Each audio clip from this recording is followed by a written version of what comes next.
Okay, I'm working on my wife's Mazda 5 today, and turns out I need to replace these bushings here. This is the front lower control arm, and it's the rear bushing. There's a front bushing, a rear bushing, and of course the ball joint.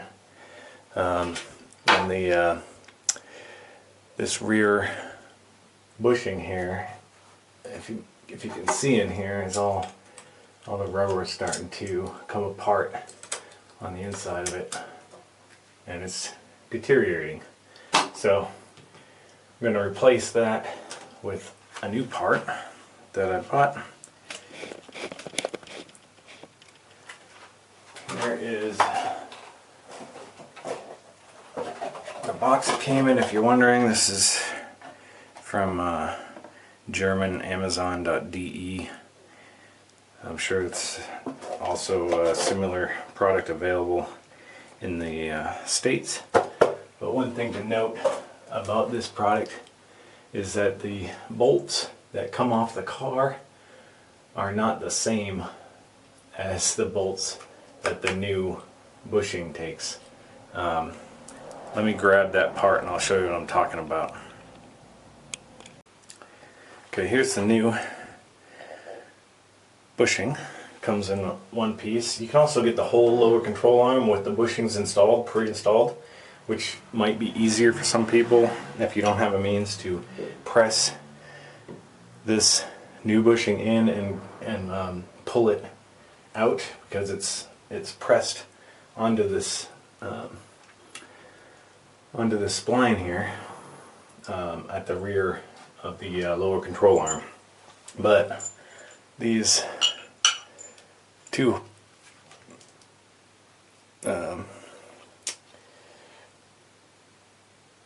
where the bolts go in, these nuts are welded on to the top of the unit, which makes it easy to install. But you have to go out and buy yourself a set of M12x70. These are M12x70 bolts. Get stainless steel, and those are the right ones to fit into this new bushing. The old ones, the old bolts, let me find one. Here's one that comes off of the unit, and it does not fit in there. You can force it, but it's going to strip. So don't do that. Just go out and buy yourself a new pair of bolts. I didn't read the Amazon description of these. Of course, it was in German, and I don't speak German very well. So it might have said in there that it requires new bolts, but it didn't come with them. So be careful of that, and check that the old bolts fit before you go ahead and take everything apart, and go out and buy the correct bolts if you need them. Okay, the first thing to do is remove these old bolts. So these are 17 millimeter, and crack them loose with a breaker bar, and then you can pull them out.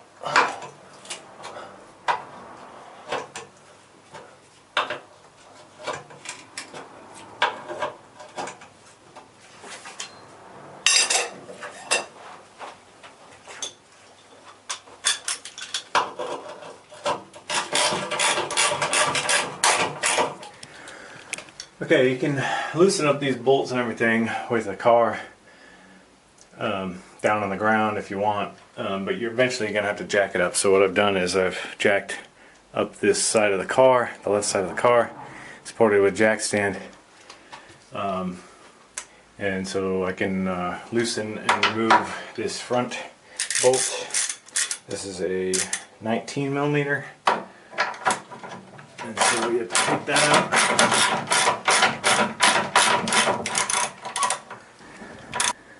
Okay, next we will remove the ball joint. So that just is a bolt and nut holding it on. So I just have to remove this, and then you might have to take a hammer or something and whack on the top of the A-arm here, the control arm, in order to get the ball joint to pop out. But it should pop out. You can also stick a screwdriver in here where the two pieces of metal meet and bend them open a little bit to relieve the pressure on the pin, ball joint pin. Okay, once you get the control arm removed, then you can go about taking this all apart. You can see here how damaged this is. It's pretty loose in there and it needs to come out. So what I'm going to do is take a puller, grab onto this and pull it. It'll probably come off in two sections. The outer piece will come off because the rubber will rip, and then I'll pull the inner sleeve off.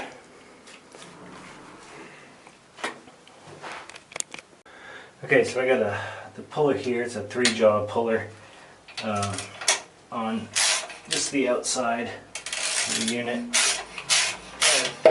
I'm going to rip off the outer rubber portion.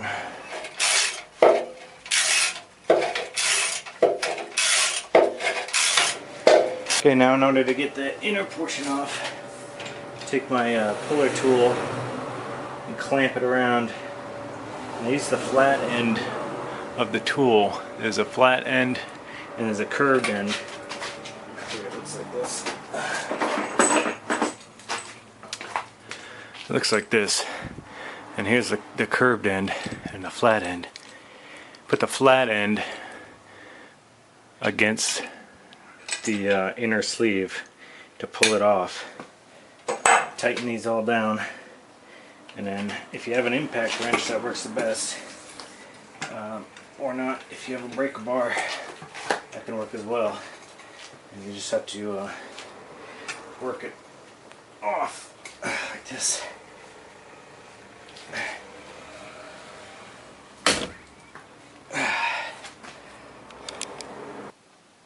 So I forgot to take a video of me putting the bushing back onto the A-arm, the lower control arm, but here's what I used. I used a set like this, which is basically a bearing press kit, and I found the proper end that fit just around the metal, the inner metal of the bushing, and then I used the handle here, and I hammered it on with my mallet. You have to make sure that it's straight up and down in line so that the bushing goes straight onto the spline, it's not spline, but the pin that's coming out of the back of the lower A-arm or the lower control arm, and make sure it goes straight on. And then once you pound it a few times lightly, make sure you lubricate the pin and the inside of the bushing, and hammer it on slowly at first, and then you can just whack it on once you got it going straight. And I used that method to put both of them on, the left and the right, and it worked just fine. You don't need a shop press or anything like that to get it to go on. And be careful of hammering it directly with a hammer though, without using one of these protective bits, because you're going to mar and bend that inner sleeve. You'll bend it. If you bend it, then it's not going to go on right. So this worked out well, so there you go. Okay, it took some doing, but I got the new one on there. What I had to do was, once I got all of the old parts off except for the inner sleeve, I had to take my Dremel and score the inner sleeve, and to be able to loosen it up, and then I was able to take that inner sleeve off. So you might have to do that. Now putting it back together, I got the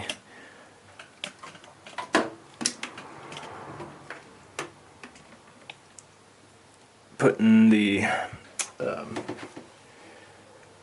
ball joint in first. So right up here, if you can see that, it's kind of dark, but putting the ball joint back on, that's pretty easy. Just slide it back up from the bottom and then put the bolt and nut back in.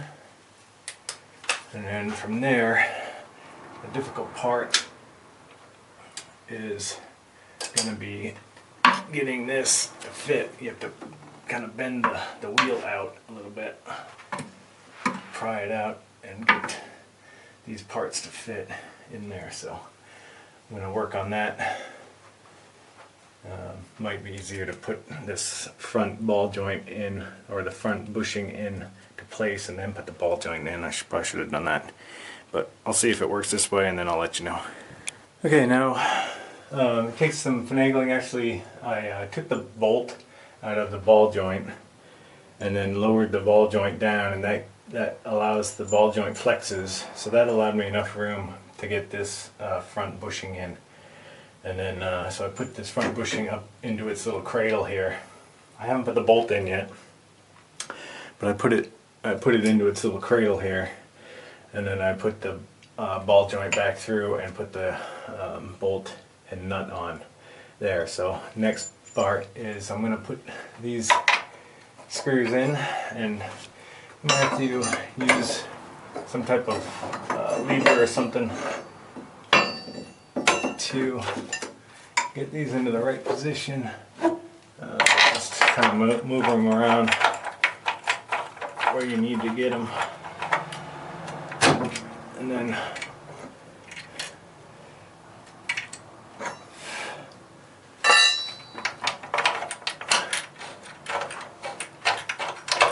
you can screw them into place.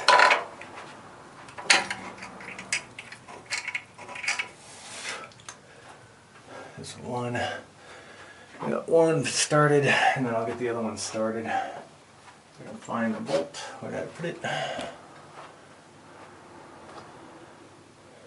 So I'll get those two in place, and I'll put this nut here for the front one. I won't tighten these down until I get this one in place, so I can move it around a little bit if I have to. But that's it. Once you get it all back in place, you just tighten these down. Tighten the front down. Make sure you retighten the ball joint. I don't have the torque specs for all these. I'm just going to tighten them until they feel right. And that's it. After that, just put back on the shroud, the lower shroud that goes on the front. And then you're done. Hope that helped.